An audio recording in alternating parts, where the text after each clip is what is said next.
जय श्री कृष्ण। मेरे सभी यूट्यूब फैमिली को पुरुषोत्तम मास के 13वें दिन की हार्दिक शुभकामनाएं। कैसे हैं आप सब लोग? कमेंट में ज़रूर बताइएगा।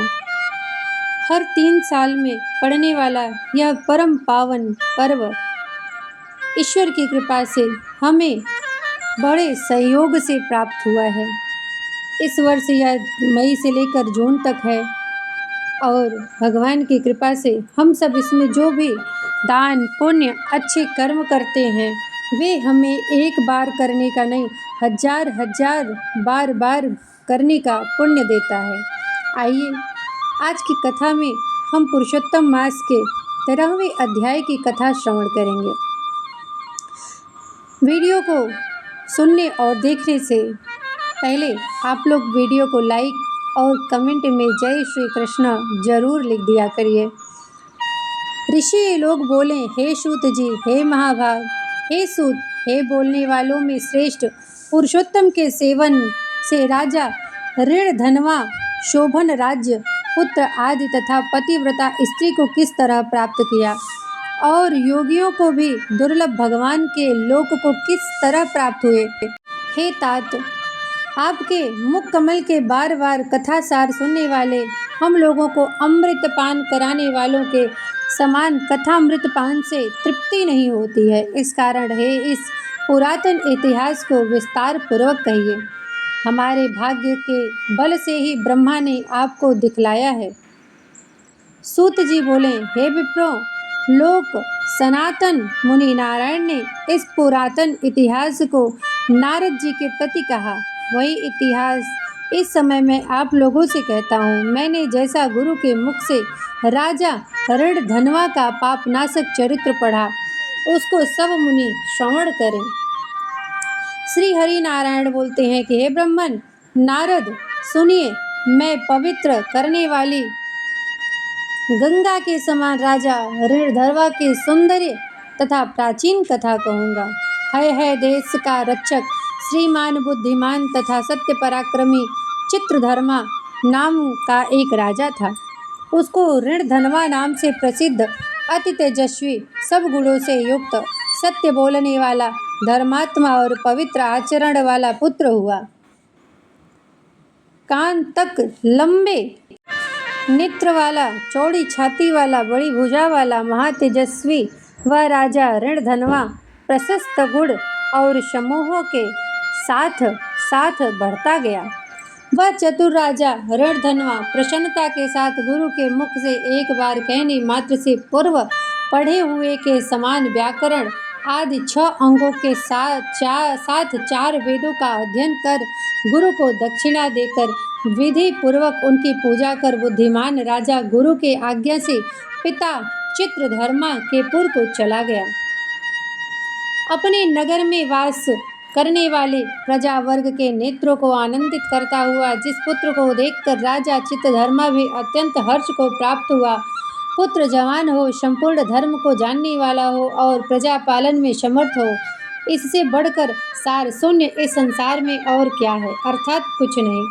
अब मैं 2 भुजा वाले मुरली वंशी को धारण करने वाले प्रसन्न मुख वाले शांत तथा भक्तों को अभय देने वाले श्री कृष्ण की आराधना करता हूँ। जिस तरह ध्रुव, अम्बरीश, सरधाती, ययाति प्रमुख राजा और श्रीवी, रंतिदेव, शशि बिंदु, भगीरथ, भीष्म, वीरदु, दुष्यंत और भरत, पृथु, उत्तानपाद, प्रहलाद, विभीषण, ये सब राजा तथा अन्य राजा लोग भी अनेकों लोगों को त्याग कर इस अनित्य शरीर से पुरुषोत्तम भगवान का आराधना कर नित्य सदा रहने वाले विष्णु पद को चले गए। उसी तरह स्त्री, मकान, पुत्र आदि में स्नेहमय बंधन को तोड़कर वन में जाकर हरि का सेवन करना हमारा भी कर्तव्य है। ऐसा मन में निश्चय कर समर्थ राजा ऋणधनवा को राज्य का भार देकर स्वयं विरक्त हो शीघ्र पुलक ऋषि के आश्रम को चला गया। वहां जाकर संपूर्ण कामनाओं से निष्प्रिय हो और भोजन त्याग कर हर समय मन से श्री कृष्ण का स्मरण करता हुआ तप करने लगा। कुछ समय तक तप करके वह राजा चित्रवर्मा हरि भगवान के परम धाम को चला गया। राजा ऋणधनवा ने अपनी पिता की वैष्णवी गति को सुना। उस समय पिता के परम धाम गमन से हर्ष और वियोग होने के शोक युक्त राजा ऋणधनवा पितृभक्ति के विद्वानों के वचन में स्थित होकर पारलौकिक क्रिया को करने लगा। नीति शास्त्र में विशारद चतुर राजा ऋणधनवा अत्यधिक शोभित पवित्र पुष्करावर्तक नगर में राज्य करने लगा। अच्छे स्वभाव वाली विदर्भ राज्य की कन्या उसकी स्त्री गुणवंती सुंदरी नाम की थी। पृथ्वी पर रूप में उसके समान दूसरी स्त्री नहीं थी। उस गुण सुंदरी ने चतुर शुभ आचरण वाले 4 पुत्रों को उत्पन्न किया। संपूर्ण लक्षणों से युक्त चारुमती नामक कन्या को उत्पन्न किया। चित्रवाह मणिमान और चित्रकुंडल नाम वाले सबसे बड़े मानी सूर अपने अपने नाम से पृथक विख्यात होने लगे।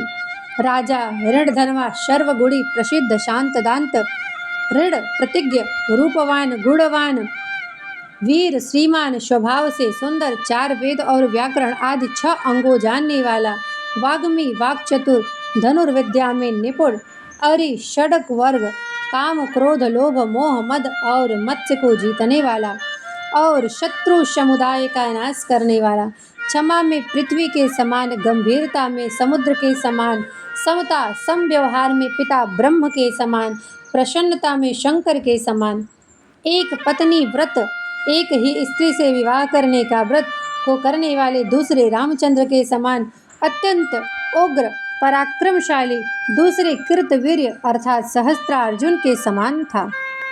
नारायण बोले, एक समय रात्रि में शयन किए हुए उस राजा ऋणधनवा को चिंता हुई कि ओह, यह वैभव संपत्ति किस महान पुण्य के कारण हमें प्राप्त हुआ है। न तो मैंने तप किया, न तो दान दिया, न तो कभी कुछ हवन किया। मैं इस भाग्योदय का कारण किससे पूछूं। इस प्रकार चिंता करते ही राजा ऋणधनवा की रात्रि बीत गई।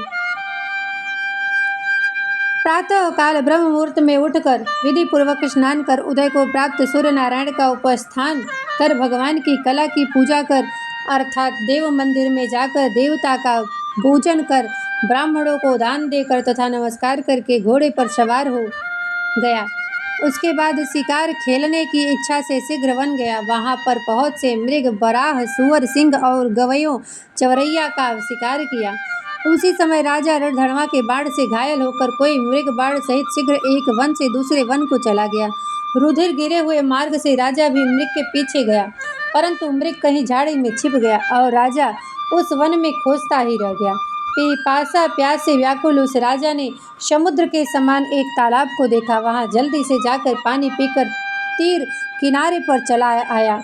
वहीं घनी छाया वाले एक विशाल बट वृक्ष को देखा। उस बट वृक्ष की जटा में घोड़े को बांधकर राजा वहीं बैठ गया। उसी समय वहां पर कोई एक परम सुंदर शुग्गा राजा को मोहित करने वाला तुलना रहित मनुष्य वाणी बोलता हुआ आया।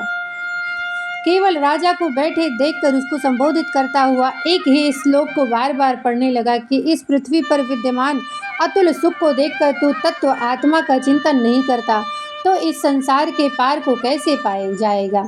बार बार इस श्लोक को राजा ऋणधनवा के समान सामने पढ़ने लगा। राजा उसके वचन को सुनकर प्रसन्न हुआ और उस पर मोहित हो गया कि इस सुख पक्षी ने दुख से जानने योग्य सारे भरे हुए नारियल फल के समान अगम्य एक ही श्लोक को बार बार पढ़ते हुए क्या कहा है।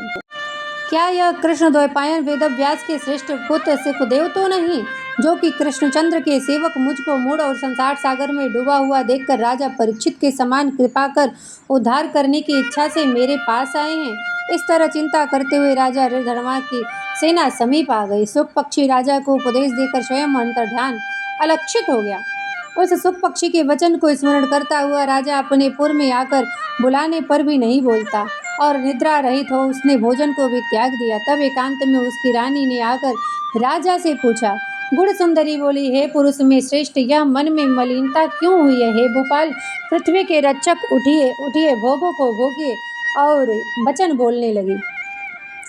आप कुछ बोलते क्यों नहीं, कुछ बोलिए। देवताओं से भी दुख से जानने योग्य उस सुख पक्षी के सत्य वचन का स्मरण करता हुआ रानी गुणसुंदरी के प्रार्थना करने पर भी राजा ऋणधनवा कुछ नहीं बोला।